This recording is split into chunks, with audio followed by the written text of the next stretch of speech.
Yang pertama, bahwasanya membaca Al-Quran itu lebih utama daripada berbagai macam zikir yang umum yang tidak dibatasi oleh waktu dan tempat. Ya, sebagaimana yang kita tahu bahwasanya kan zikir itu juga ada keutamaan pada masing-masing waktu, yang memang ada sebagian zikir yang memang dikhususkan, ya, sebagaimana diajarkan oleh Rasulullah Shallallahu Alaihi Wasallam. Jadi untuk zikir-zikir yang umum yang tidak dibatasi oleh waktu dan tempat, zikir apa saja, misalnya membaca kalimat thayyibah, membaca istighfar, kan kapanpun itu dianjurkan, dan itu tidak dibatasi dengan waktu.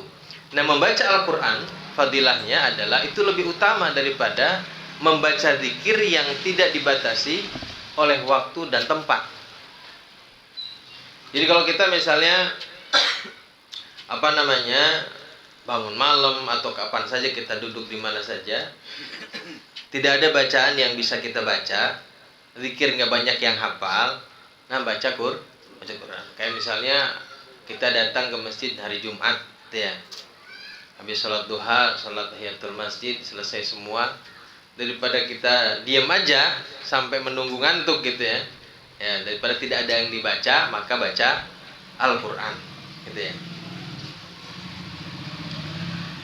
Wahia, adapun membaca Al-Quran nadharon, ya, dengan melihat langsung kepada Al-Quran, jadi membaca bin nadhar, ya, itu afdalul, lebih afdal, jawabannya di belakang.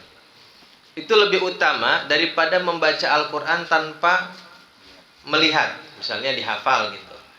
Kenapa katanya membaca Quran dengan melihat itu lebih afdal?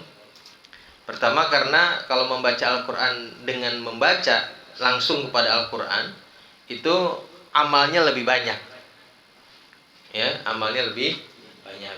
Pertama, kita mesti kalau baca Quran dengan melihat, kan kita mesti pegang Al-Quran tuh.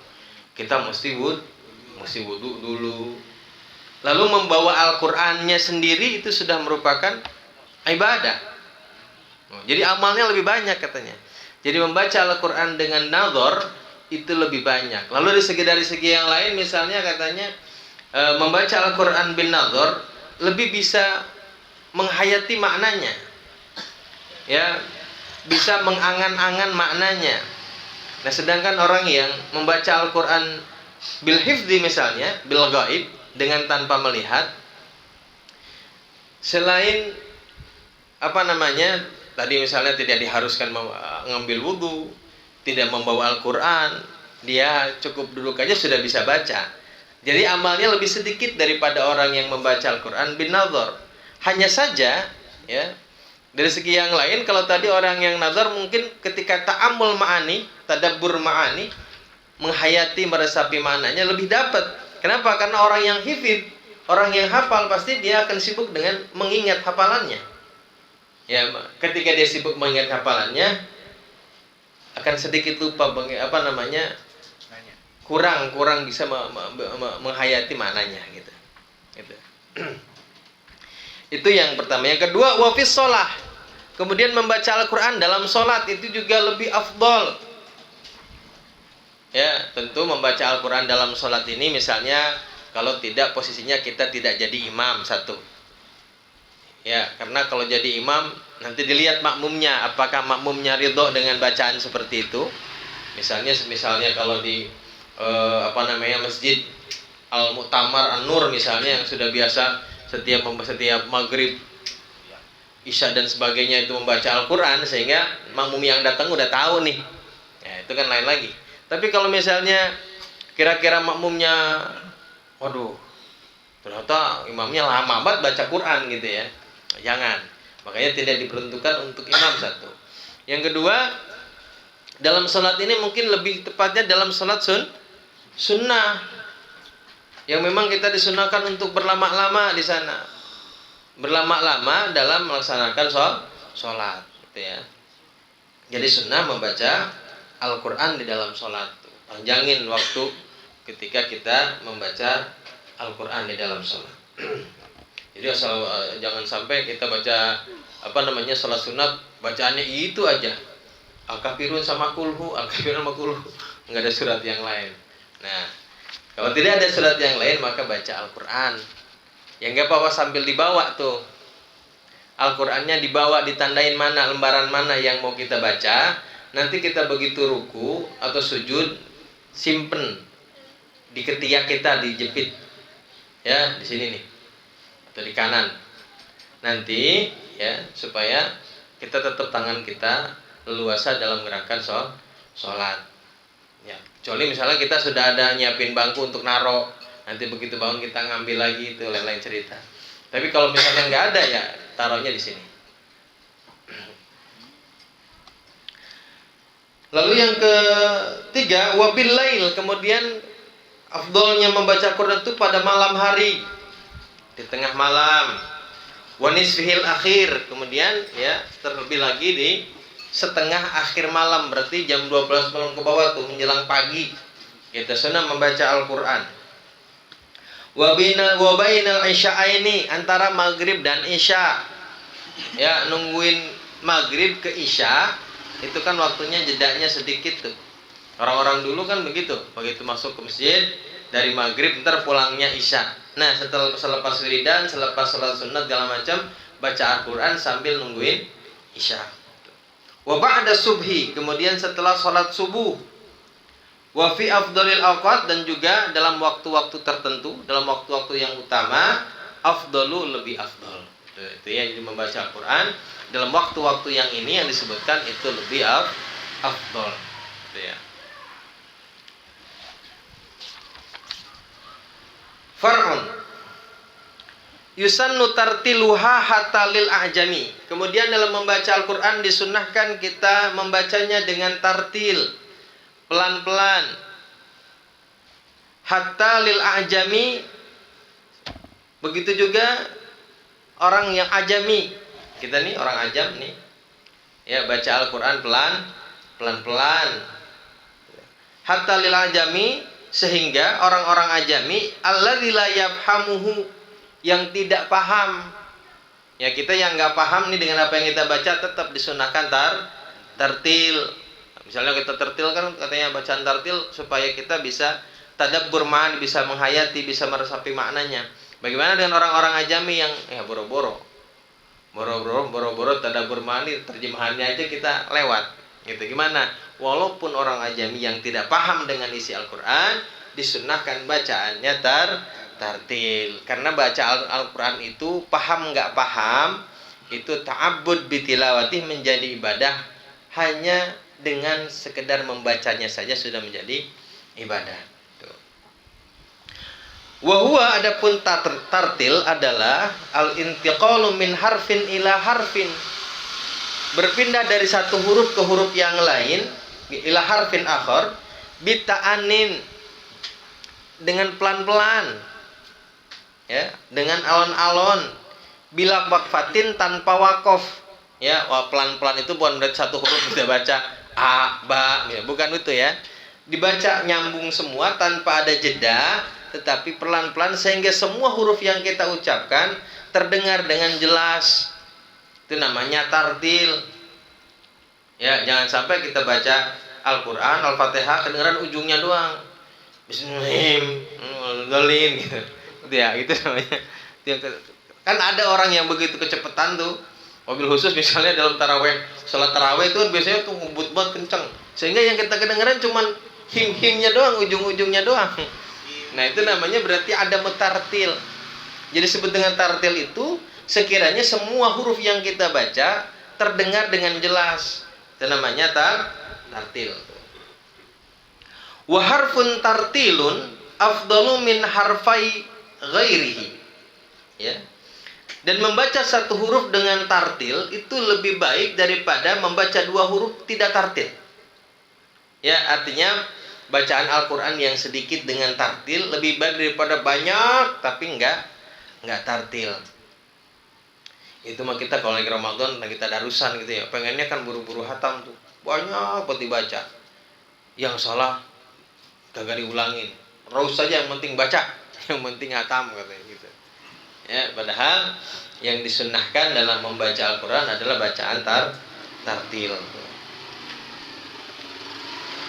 Qala Ibnu Abbas, Imam Ibnu Abbas berkata, kata Imam Ibnu Abbas, li'an aqra'a suratan urattiluha ahabbu ilayya min an aqra'al qur'ana kullahu bighairi tartilin. Ya, aku membaca Quran satu surat urattiluha dengan tartil itu lebih aku cintai daripada membaca seluruh Al-Qur'an bighairi tartil, tanpa tartil. Ya. Daripada baca banyak-banyak, artinya daripada baca banyak-banyak enggak ada tartilnya, buru-buru, cepet-cepet, lebih baik baca 1-2 ayat tapi dibaca dengan tartil. Sekiranya kalau dibaca tartil itu, sekiranya orang yang sedang tadabbur ma'ani itu bisa mendengar dengan jelas, sehingga maknanya bisa kedengaran dengan jelas, gitu ya. Itu namanya bacaan yang tartil. Qala ba'duhum, sebagian ulama mengatakan, yusannul waqfu ala ra'si kulli ayatin. Disunahkan wakaf pada setiap kepala ayat. Ya, setiap ayat berhenti gitu sunnahnya. Supaya tartil. Walaupun misalnya ayatnya ayat yang pendek-pendek. Ya, kalau dalam juz 30 kan memang rata-rata pendek tuh. Jarang yang panjang. Ya, bahkan di juz 29, juz yang ujung-ujung itu biasanya suratnya udah yang mengandung ayat-ayat yang pendek. Nah, dalam ayat-ayat yang pendek ini juga sunnah katanya wakaf pada setiap ayat. Wa alaihi Abu Amr Al-Qari, dan ini pendapat ini ditegaskan, dikuatkan atau ditegaskan oleh Imam Abu Amr Al-Qari. Ini Abu Amr ini salah satu ulama dalam bidang qiraat ya. Bahkan dikatakan salah satu ulama yang ahli dalam bidang qiraat, Abu Amr ini adalah salah satu ulama qiraat yang paling banyak gurunya. Dan termasuk ulama qiraat sab'ah. Ya, jadi Abu Amr ini adalah termasuk ulama qiraat sab'ah ya. Mungkin lahirnya sekitar tahun 60 70, dan juga dikenal sebagai Abu Amr Al-Basri gitu ya. Nah, jadi disunnahkan katanya beliau, disunnahkan kita wakaf pada setiap ayat. Bahkan kalau kata Imam An-Nawawi, Imam An-Nawawi mengatakan kalau kita membaca surat dari tengah-tengah membaca ayat dari tengah-tengah surat katanya, ya, maka disunnahkan kita membaca ayat yang berkaitan dengannya. Gitu ya. Jadi jangan katanya sunnah ini maksudnya bukan wajib, bukan. Sunnah kalau kita membaca ayat di tengah-tengah surat, maka bacalah dalam ayat-ayat yang berkaitan dengannya. Biasanya kan dalam satu surat ini kan ada penggalan-penggalan, ya kan, baik kisah ataupun hukum. Nah, baca dalam satu qadhiyah gitu. Ya kalau kisah berarti kisahnya yang lengkap kita baca. Gitu. Itu kata Imam Nawawi, sunnah. Ya, sehingga kalaupun kita mau mewakafkan bacaan pun juga wakaflah di akhir. Kalau misalkan baca kisah berarti di akhir kisahnya kita wakaf gitu ya. Jangan di tengah-tengah kita sudah wakaf. Nah, sunnahnya begitu. Berarti kalau demikian maka berarti itu wakafnya wakaf yang kurang baik. Wayam bagi ayyakuna sya'nul qari al-khusyu wa tadabbur wal khudu. Kemudian disunnahkan sebaiknya katanya keadaan qari, orang yang membaca Al-Qur'an itu dalam keadaan khusyuk. Kalau membaca Al-Qur'an itu khusyuk. Ya, khidmat, jangan banyak bergerak. Ya, itu yang pertama. Kemudian wa tadabbur wal khudu. Kemudian tadabburil ayat, mencoba meresapi, menghayati makna-makna yang dibaca. Wal khudu, tunduk. Ya, itu namanya khusyuk. Kemudian tadabbur wal khudu, itu kesunahannya, kesunahan di dalam membaca Al-Qur'an. Jadi jangan banyak bergerak, apalagi dalam keadaan misalnya tinggal berdiri dan sebagainya. Ya, sunahnya adalah tunduk, sunahnya adalah khusyuk, sembari kita berusaha untuk memahami dan meresapi maknanya. Idhual maksud wal matlub wa bihi tastanirul qulub. Karena itulah yang dimaksud dan yang dituntut dalam membaca Al-Qur'an adalah itu, yaitu khusyuk, tadabbur, kemudian khudu'. Nah, dengan demikian, dengan membaca secara demikian, dengan khusyuk, itulah yang akan membuat hati kita bercahaya. Ya, itu bacaan-bacaan Al-Qur'an yang dapat menerangi hati kita itu kalau dibaca dalam keadaan yang seperti itu. Ya, bacaan Al-Qur'an yang jadi tombok hati itu ya bacaan Quran yang dilakukan dengan cara khusyuk. Ya, kita nih mungkin kalau tadabbur mah ya jauh dah gitu ya. Tapi paling tidak ketika kita baca dengan khusyuk, suara kita dibaguskan sedemikian rupa gitu. Bahkan suara saya katanya pas-pasan biasa. Ya, artinya membaca Al-Qur'an itu dengan suara yang terbaik yang kita punya. Ya, jangan asal. Kan kadang-kadang ada orang juga yang baca Quran itu mulutnya malas banget dibuka. Geremeng-geremeng doang begitu. Nah, sunnahnya itu ya mulutnya dibuka, membaca Al-Qur'an walaupun nggak ada yang menilai, ya makhrajnya sebaik-baiknya kita, sebaik-baik yang kita bisa loh, semampu kita. Sebaik-baiknya kita baca dengan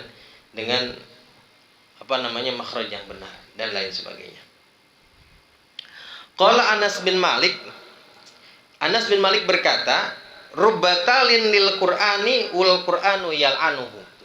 Karena tidak sedikit katanya orang yang membaca Al-Qur'an dan Al-Qur'an melaknatnya. Ya, banyak orang yang membaca Quran tapi Al-Qur'an melaknatnya. Nah, ini mungkin adalah orang yang melakukan membaca Al-Qur'an dengan sikap, dengan keadaan yang sebaliknya. Harusnya khusyuk, harusnya khidmat, kemudian dibaca dengan semau-maunya. Ya, termasuk misalnya khusyuk ini bagaimana kan cara kita duduk misalnya gitu ya. Bagaimana kita ketika menghadapi Al-Qur'an. Kan ada adab-adabnya itu. Ya. Sehingga saking adabnya kita, kata Imam Syafi'i kan dalam mazhab kita mah baca Al-Qur'an itu harus pakai wudu.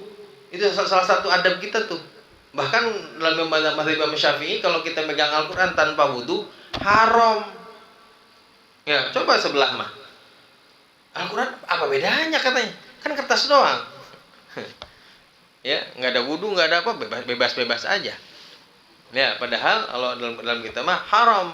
La yamassuhu illal mutahharun. Ya.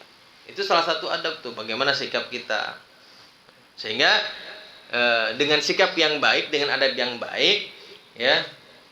Semoga ketika kita membaca Al-Qur'an itu Al-Qur'an mendatangkan rahmat buat kita, bukan sebaliknya. Karena tidak sedikit orang yang membaca Al-Qur'an katanya dan Al-Qur'an melaknatnya. Wa warada fit Taurat, dan datang dalam kitab Taurat, ya. Ini bagaimana gambaran orang-orang yang dilaknat oleh Al-Qur'an. Ya abdi, kata Allah, ya abdi wahai hambaku, amma tastahi minni, tidakkah engkau malu kepadaku? Ya'tika kitabu ba'di ikhwanika, telah datang kepadamu surat dari sebagian saudaramu, dari orang yang kamu kasihi. Wa anta fit thoriq, sedangkan engkau di dalam perjalanan. Tamshi, berjalan. Fata'dilu anit thoriq, kemudian kamu pindah dari jalan. Ya. Wa taq'udu li ajlihi, kemudian kamu duduk untuk membaca surat tersebut. Wa taqra'uhu, dan membacanya. Wa tadabburuhu, dan meresapi maknanya. Harfan hatta la yafutaka minhu syai'. Ya. Sehingga katanya tidak ada satu huruf pun yang kau lewatkan. Ya, kita lagi jalan nih gambarannya. Kemudian datang surat kepada kita. Kalau sekarang mah datang WA, ya kan. Waduh, di mana nih? Zuhur muda sudah menanti, ya kan gitu ya. Dibaca gitu ya. Ada pesan yang kita baca. Karena ini dari orang yang sedang kita tunggu-tunggu. Kita kan lagi jalan juga minggir tuh. Ya kan, minggir, takut ada yang kelewatan, mungkin pesannya banyak, ya kan. Kita baca satu huruf nggak ada yang kelewatan karena takut ada yang kelewat itu tadi, takut ada yang tidak kita paham. Kita lagi jalan aja bisa minggir gara-gara surat dari orang yang kita tunggu. Wa hadza kitabi, kata Allah, dan ini adalah kitabku. Dan ini adalah firmanku. Anzaltuhu ilaika, aku telah turunkan kepadamu. Unzur, maka lihatlah. Kam fasaltu laka minal qaul. Berapa pasal yang aku perincikan untukmu. Ya. Wa kam karartu alaika, berapa banyak aku ulangi untukmu fihi, dalam kitabku, litata'ammala tulahu wa ardahu, supaya engkau mengangan-angan, menghayati, meresapi maknanya, panjang dan lebarnya. Artinya Allah ini kan menurunkan firman Allah ini, ya, baik Al-Quran, Taurat dan Injil ini kan diturunkan secara terperinci, ya kan, berpasal-pasal, kemudian berayat-ayat. Kemudian kadang-kadang banyak pengulangan di sana kan. Kisah-kisah aja ada banyak pengulangan. Kenapa katanya banyak pengulangan? Supaya kamu ini bisa memahami dengan baik. Diulang-ulang, diperinci, supaya bisa dipahami, supaya bisa diresapi maknanya. Itu berapa kali diulang-ulang. Summa anta mu'ridun anhu, kemudian engkau berpaling darinya. Dan kita yang dikasih Al-Quran ini kita berpaling. Ya, boro-boro baca. Kitab di atas lemari sampai bulukan begitu-begitu juga. Ya, itu namanya mu'ridun. Sekalinya baca, pikiran kita di mana? Gitu ya. Sekalinya baca, pikiran kita ngelamun kemana-mana. Kan begitu kita. Kalau kita nih ya. Coba bandingkan kamu lagi baca WA, serius gitu kata Allah. Tapi kalau pas baca Al-Quran, ngapa pakai ngelamun? Gitu ya. Afa kuntu ahwanu alaika min ba'di ikhwanika? Apakah aku lebih hina daripada saudaramu itu? Gitu ya. Apa lebih penting itu daripada firmanku? Nah, ini gambaran bagaimana Quran itu melaknat kepada kita karena kita ketika kita membacanya dalam keadaan lalai. Ya, sudahlah dibacanya asal, dibacanya cepat, nggak ada tartilnya, maknanya nggak tahu kemana, pikiran kita pun ikut nggak tahu kemana. Gitu ya. Walaupun betul, ya, Al-Quran itu al-muta'abbadu bitilawatih, dengan sekedar membacanya saja sudah bermuatan ibadah. Tapi juga ketika membacanya harus diperhatikan adab-adabnya. Supaya Al-Quran yang kita baca mendatangkan rahmat, tidak mendatangkan laknat dari Allah Subhanahu wa ta'ala. Lalu kata Allah, ya abdi wahai hambaku, yaksudu ilaika ba'du ikhwanika, bermaksud datang kepadamu sebagian saudaramu. Fataqbalu alaihi bikulli wajhika, dan engkau menyambutnya dengan seluruh wajahmu. Artinya disambut dengan penuh kegembiraan. Ada mau datang kepada kita, saudara kita nih, orang yang kita cintai, orang yang kita tunggu-tunggu, mau datang. Ketika ia datang, kita sambut dengan sebaik-baiknya, ya kan? Wa tasgi ila hadisi, lalu kita dengarkan dengan seksama kepada ucapan-ucapannya. Dia mau datang mau ngapain nih? Ya, kita dengerin omongannya. Biqulli qalbika, dengan seluruh hatimu. Fa in takallama mutakalimun, ketika kamu berbicara dengannya, kalau ada orang yang ngomong, au syaghalaka syagilun, atau ada sesuatu yang menyibukkanmu, gangguin kita nih, kita lagi ngomong sama orang yang kita tunggu-tunggu, lagi ada urusan, tiba-tiba ada yang ngomong atau ada yang mengganggu kita, apa yang kita lakukan? Au ma'ta ilaihi ankafa, kamu pasti memberikan isyarat untuk diam, ya kan? Kita lagi ngomong sama saudara, anak kita berisik banget, rewel, kan kita diem ya, diem, ya. Waha anadha, dan inilah aku, kata Allah, muqbilun ilaika, menghadap kepadamu, wa muhdithun alaika, dan berbicara kepadamu, wa anta muridun anni biqalbika, dan engkau berpaling dariku dengan hatimu. Ya, itu kita gambaran kita lagi baca Quran, kita sedang seolah-olah kita sedang berhadapan dengan Allah Subhanahu wa ta'ala, dan Allah sedang berbicara kepada kita. Lalu hati kita misalnya lagi ngelamun hal yang lain. Kemana tahu kita?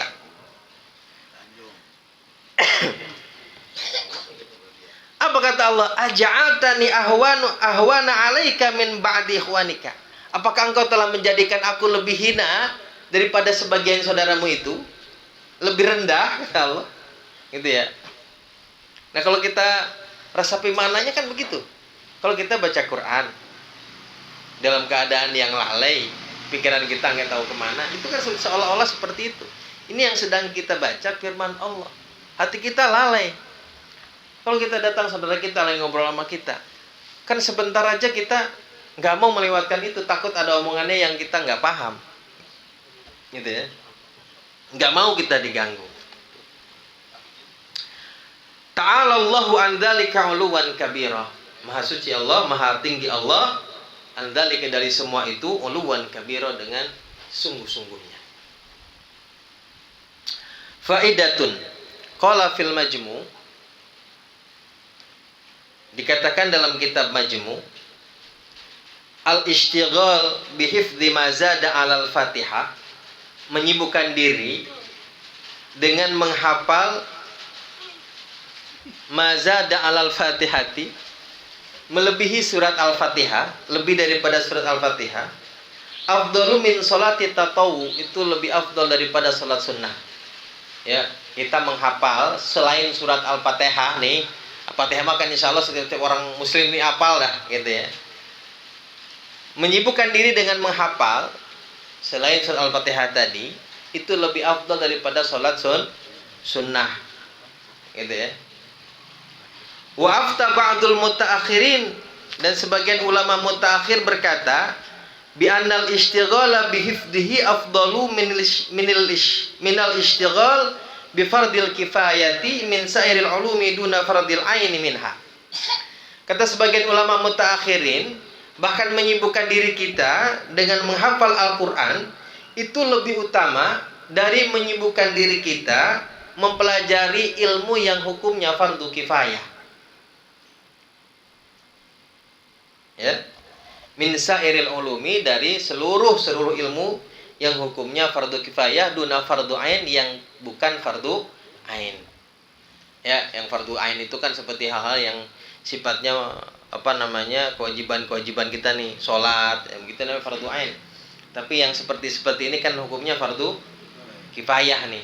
Katanya ini menghafal, menyibukkan diri kita dengan menghafal itu lebih afdal daripada menyibukkan diri dengan mempelajari ilmu fardu kifayah.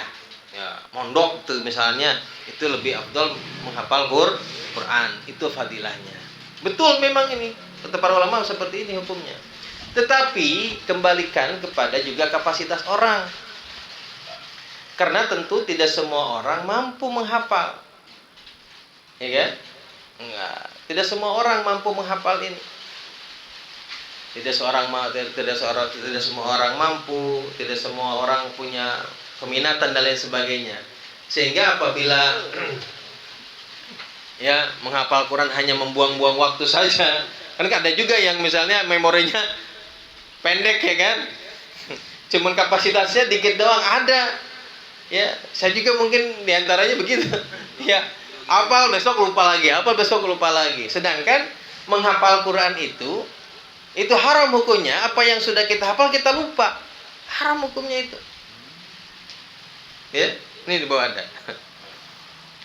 Wasaniha, yang kedua, anna nisyana ayatin aw harfin minhu, sesungguhnya melupakan satu ayat atau satu huruf dari Al-Quran, walau bil ishtighal bima huwa ahammu minhu, walaupun lupanya itu karena mensibukkan diri kita dengan sesuatu yang lebih penting dari itu. Kata alumil ilmil aini, sebagaimana kita belajar ilmu yang fardu ain tadi. Kabiratun, ya, hukumnya dosa besar katanya. Jadi melupakan satu ayat, satu huruf, walaupun lupanya itu karena kita sibuk sedang mempelajari ilmu yang wajib buat diri kita nih. Tuh, apalagi sibuk dengan yang lain. Sibuk dengan ilmu yang wajib aja hukumnya kabirah, hukumnya dosa besar. Wasalisuha yang ketiga, annahu yajibu alaman hafidhahu ba'dal bulu bisifatin, bahwasanya wajib kepada orang yang telah menghafal Al-Qur'an setelah dia balik, bisifatin dengan suatu sifat, min itqonin, misalnya dia telah menghafalnya dengan kuat, au tawasutin, atau sedang-sedang aja, kuat enggak ya sedang lah, masih lancar gitu, walaupun enggak kuat. Au ghairihima, enggak kuat, enggak sedang, lemah berarti, gitu ya. Jadi barang siapa yang telah menghafal Al-Quran dengan satu sifat, dengan satu keadaan, baik sudah menghafal dengan kuat, menghafal dengan sedang-sedang aja, atau bahkan menghafal dengan kurang kuat, dengan lemah, kan yatawaqqafa fi. Misalnya dia berhenti di situ. Setelah dia menghafalkan dengan kuat, dia berhenti, nggak ngapal lagi. Atau misalnya dapat sedang, dia berhenti. Atau baru ngapalin dia nggak kuat-kuat amat, berhenti. Au yaksuru gautuhu, atau misalnya menghafal tapi banyak bersalahnya. Ya ini udah lemah banget berarti. Ya kan? An yastamirru ala tilka sifati, maka wajib dia meneruskan dengan sifat tersebut. Ya artinya jangan sampai kurang dari sifat tersebut. Tuh. Ala tilka sifati allati hafidhahu 'alaiha, dengan sifat tersebut yang ia menghafalnya dengan itu.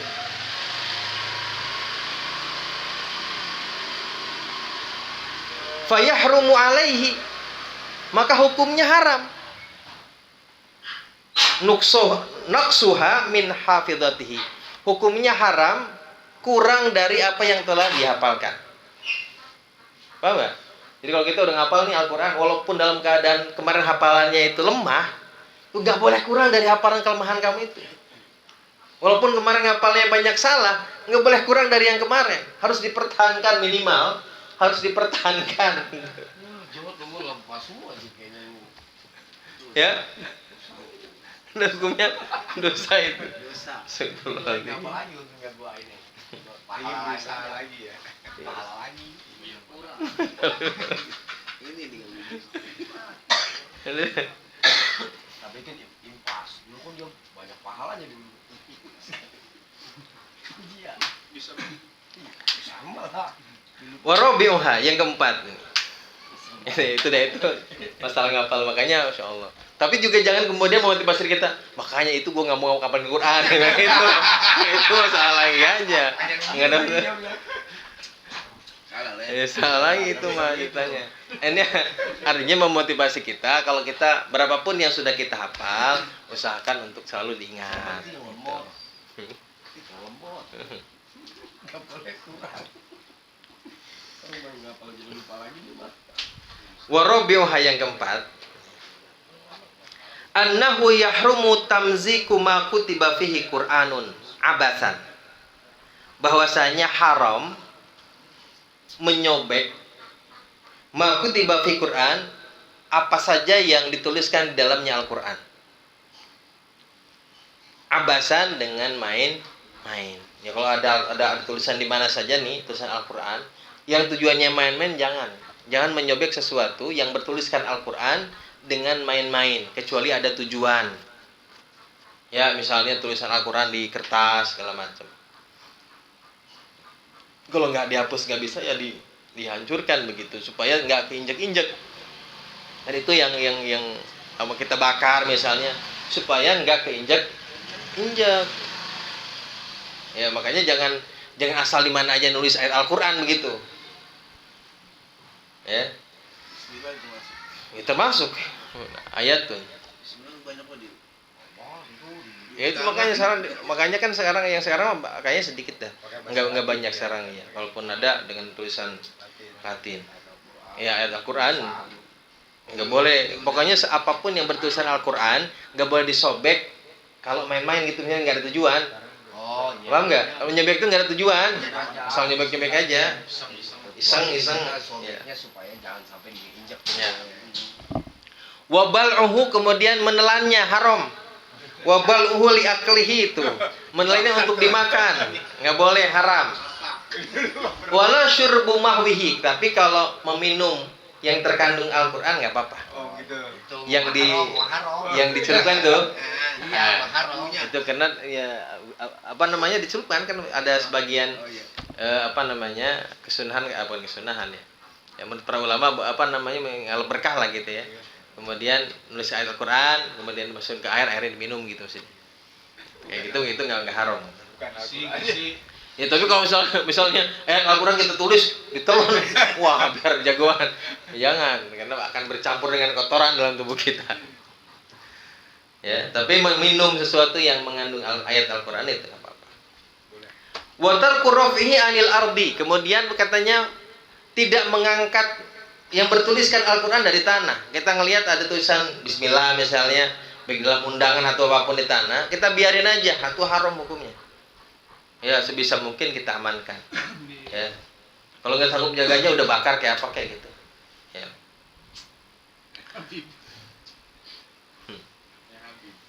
Wa maddar rijli ilaih, kemudian memanjangkan kaki kepadanya. Ini selonjoran depannya Al-Qur'an, haram tuh. Ya. Masuk surat Yasin. Masuk kita Al-Qur'an. Surat itu ya. Iya. Tahlilan. Ya, jangan bermaksud untuk itu ya. Ya kalau jauh di sono. Makanya kan memang kalau Al-Qur'an sunnah bukan sunnah, wajib hukumnya ditaruh di atas. Jangan sampai keinjak gitu kan. Bukan cuma Al-Qur'an sih sebetulnya, apa saja yang mu'dhamun dalam agama yang dianggap diagungkan dalam agama, ilmu syariat, hadis-hadis Nabi ya. Kalau taruh di bawah kan kesannya adalah merendahkan itu. Masuk kitab khusus juga ya. Iya. Kalau para ulama masuk ini kitab ini kan kitab syariat ya. Kitab yang membantu kita untuk mempelajari ilmu dalam agama. Wa wad'u nahwi dirhamin fihi. Kemudian haram meletakkan uang di dalam Quran. Waduh, supaya enggak hilang. Ya. Wa fi kutubi ilmin syar'i, itu lihat tulisannya. Wa kutubi ilmin juga di dalam kitab-kitab ilmu syariat. Jangan naruh le. Ya. Pindahin dari sedang. Haram katanya. Emang itu dong yang enggak tahu ini. Wa yundabul qiyamu lahu kal qiyam, dan disunahkan bangun katanya kepada Al-Qur'an seperti kal alim, seperti orang alim. Seperti orang alim datang nih, bangun kita. Kalau ada orang bawa Quran misalnya, kita sunnah bangun untuk menghormati Al-Qur'an.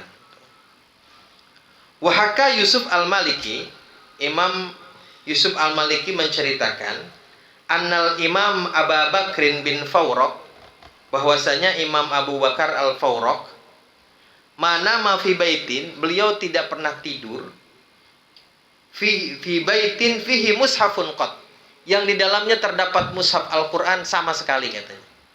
Tuh, kalau ada Quran di dalam satu rumah dia nggak mau tidur di situ. Saking takdimnya sama Al-Qur'an. Wa idza arada nauma intaqala anil makanil ladzi fihi i'dhaman li kitabillahi azza wa jalla. Dan kalau dia mau tidur, dia pindah dari rumah itu katanya karena mengagungkan itu Al-Qur'an. Itu adalah bentuk ulama mengagungkan Al-Qur'an itu sedemikian itu. Gitu ya. Jadi apapun itu, misalnya kadang-kadang kan yang paling banyak nih kalau tahlilan Yasin suka naruh diletakin aja begitu. Ya, minimal kan ada aqua tuh dijadikan bantalan buat naruh misalnya. Kalau pegang ya perlu pegang gitu. Kalau nggak ada buat naruh taruhan mah pegang aja. Nah, atau misalnya kita jadi sahibul baitnya atau mau repotnya ya kumpulin. Ya, diamankan dulu supaya kita tidak merendahkan apapun yang bertulisan Al-Qur'an. Wallahu a'lam bishawab. Baik, silakan. Semuanya. Cek. Assalamualaikum warahmatullahi wabarakatuh. Waalaikumsalam warahmatullahi wabarakatuh. Ini pertanyaannya gini, Ustaz. Yang pertama, jadi misalnya kita ada sebuah program gitu di sebuah lembaga itu untuk membaca Al-Quran masing-masing, misalnya ada yang 2 juz, 1 juz. Tapi kita masih tetap dapat nggak keutamaan membaca Al-Quran? Maksudnya gimana? Programnya gimana? Programnya misalnya 2 minggu tuh khatam. Ya sekarang banyak tuh di. Ya. Hmm. Nah, kita misalnya ada kebagian 2 juz gitu. Yang pertanyaan saya itu kita tetap dapat nggak keutamaan membaca Al-Quran? Kalau membaca atau keutamaan hataman apa keutamaan baca Al-Quran? Keutamaan membaca Al-Quran aja. Keutamaan baca Al-Quran kan jelas ya. Jelas membaca kan maksudnya kan. Ya jelas membaca ya jelas dapat Al-Quran. Tapi mungkin banyak dapat fadilah khataman Quran enggak gitu kan ya. Kan itu kan biasanya orang kayak misalnya grup kita banyak yang bikin grup-grup di WA itu grup-grup khataman Quran tuh. Ya satu grup misalnya ada satu juz ini siapa ya kan ngelis tuh ya. Juz 1, juz 2, juz 3. Mungkin kayak begitu ya, bagaimana? Iya, nah itu nanti mungkin apakah kita dapat gak gitu ya, apa namanya fadilah khataman Qurannya kan, khatmil Qurannya kan gitu ya. Kalau baca kan jelas kita yang baca ya, jelas kita mendapatkan fadilah baca Al-Quran karena sama-sama karena kita jelas membaca gitu. Kemudian mengkhatmil Quran bagaimana dapat nggak ya? Kita niatkan dapat insyaallah. Karena innamal a'malu binniyat. Karena amal kita ini sesuai dengan niat. Gitu ya. Kita dapat membaca fadilah membaca Qurannya kita dapat, juga fadilah khatmul Qurannya juga dapat. Nah, makanya kan kita untuk membuat kita semangat itu sebetulnya kita bikin hilaku itu, bikin halaqah baca Al-Quran. Karena memang baca Al-Quran itu kalau sendiri kadang-kadang capek, 5 menit aja capek.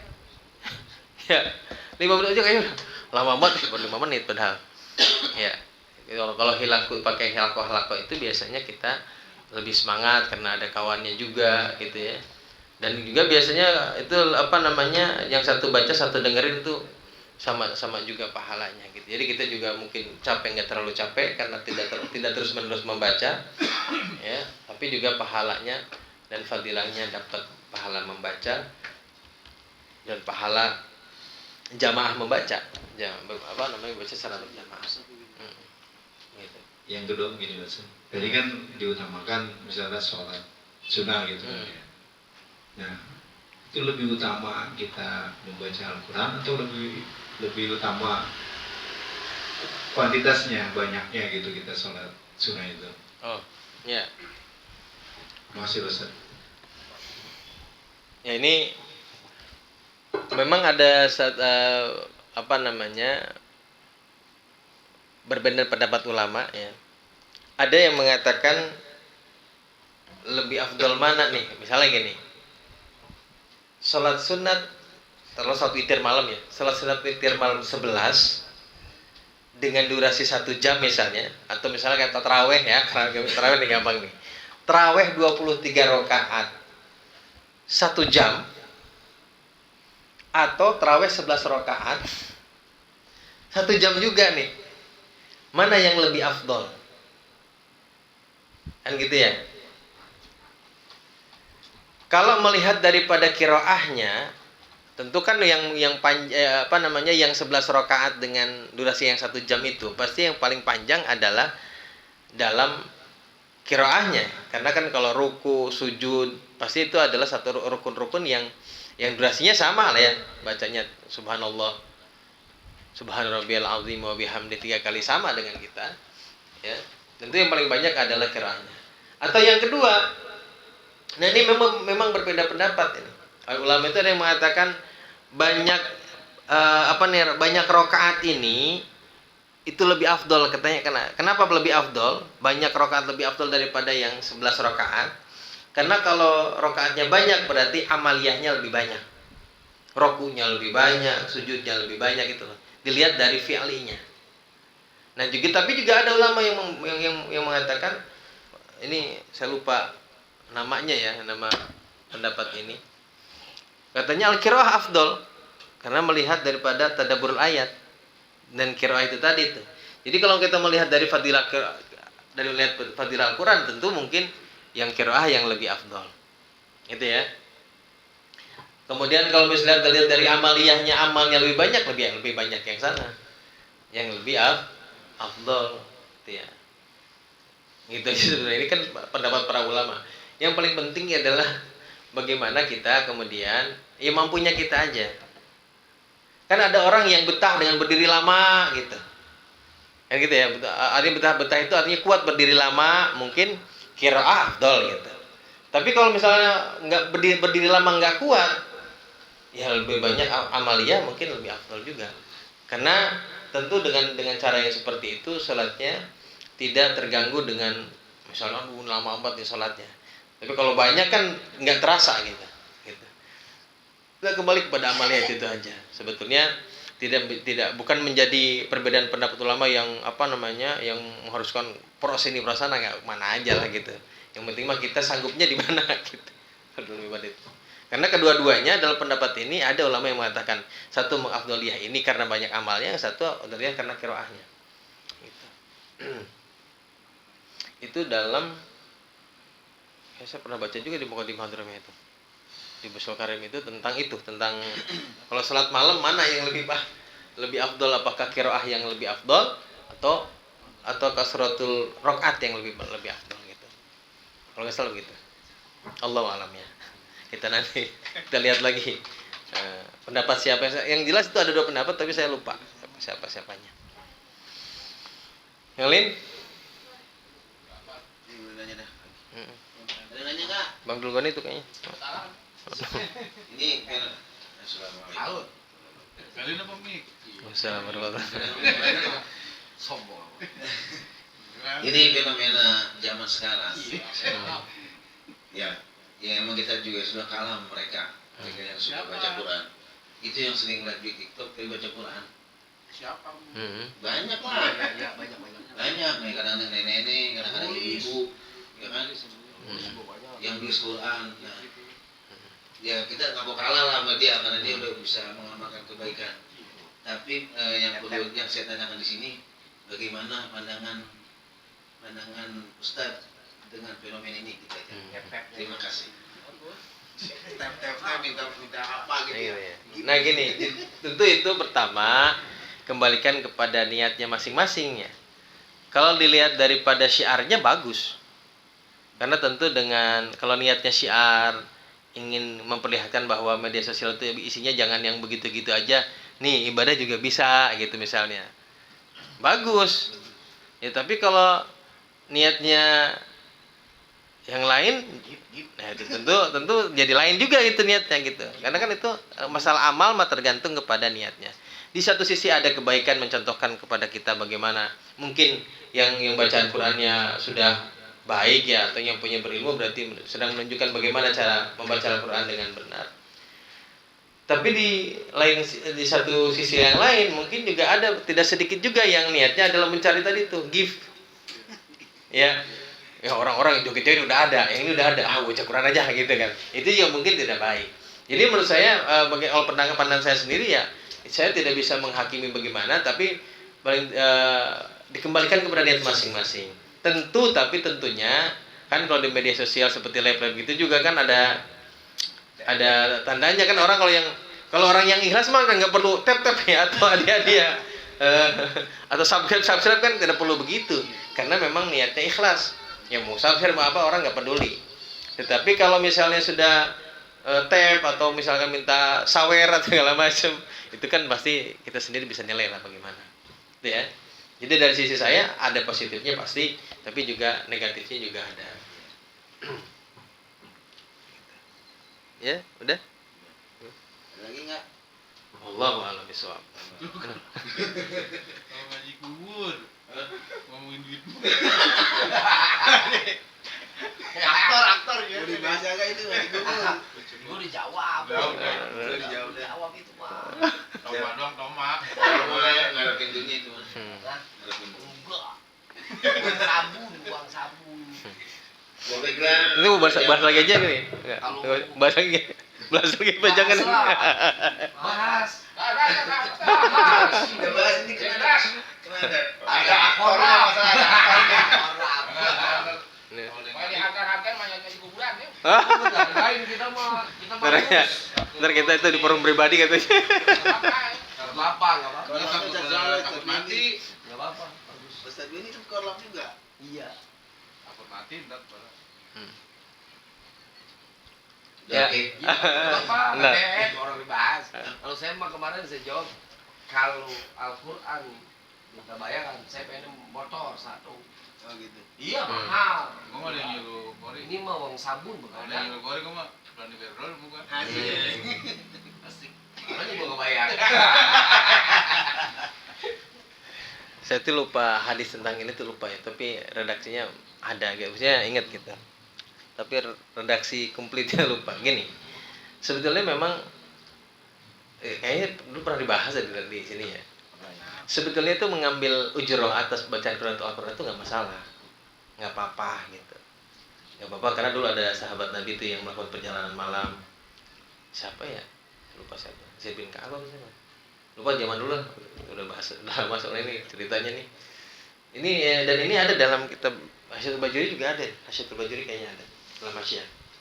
Menceritakan tentang sahabat Nabi yang melakukan perjalanan kemalaman lalu menginaplah di satu kabilah. Nah, kepala sukunya itu, kepala kabilahnya itu digigit ular. Digigit ular. Ular yang berbisa. Sampai istilahnya tabibnya pun tidak mampu untuk mengobati ini kepala kabilah kepala suku ini. Kemudian manggillah kepada sahabat Nabi yang dalam perjalanan itu yang meminta izin untuk menginap itu. Mungkin ada di antara ini rombongan yang bisa ngobatin gitu. Kemudian disanggupilah oleh oleh sahabat Nabi ini, kemudian diobatin dengan membaca suratul Fatihah kalau nggak salah gitu. Kemudian meminta ujrah, minta imbalan, diberikanlah kemudian satu kandang kambing lah gitu kalau nggak salah begitu ceritanya. Nah, lalu kemudian setelah sepeninggalnya itu, setelah meninggalkan setelah meninggalkan suku itu, kabilah itu, pulanglah ke Madinah bertemu dengan Rasulullah SAW. Dalam hatinya ganjalan, ini sebenarnya gue ngambil ujroh ini bener nggak sih gitu ya. Lalu ditanyakan kepada Kanjeng Nabi, kata Kanjeng Nabi, gimana sih redaksi lupa ya. Pokoknya sebaik-baiknya ujroh yang kamu ambil dari bacaan Quran. Masya Allah. Dapet. Transaksi dulu besok boleh kalau dulu. Hanya saja ya tentu ada nilainya walas dasar biayati tamanang qalila. Tentu saja nilai ikhlas itu lebih baik. Gitu. Adapun kita mengambil ujroh jangan dijadikan satu komoditas lah. Kurang apik, kurang kurang warok lah begitu. Ya gitu. Kalau dari depan Legend. Gitu. makanya kita mah kalau ditanya berapa nggak tahu. Samain aja lain. Sasarannya berapa? Nggak mau ada transaksi depan. Yang lain 200.000 Ustaz, sama 2 juta biasanya. Oh iya ngaji pelo aja. Itu ya, itu mah ini yang membolehkan sih boleh-boleh aja gitu. Seh, baru. Tapi tentu begitu. Tapi tentu yang membaca Al-Quran juga harus punya tanggung jawab. Kalau sekiranya membaca Quran mendatangkan laknat doang, kan begitu. Karena kan kita dimintakan baca Al-Quran, kemudian kita meminta bayaran misalnya ujur. Tentu bacaan ya kita sudah pantas enggak untuk membaca Al-Quran itu gitu. Kira-kira harus punya harus punya ukuran sampai situ juga. Gitu. Jangan perasaan gue sih bisa gitu ya. Jangan cuma seperti itu. Kira-kira gitu deh. Wallahu a'lam bishawab.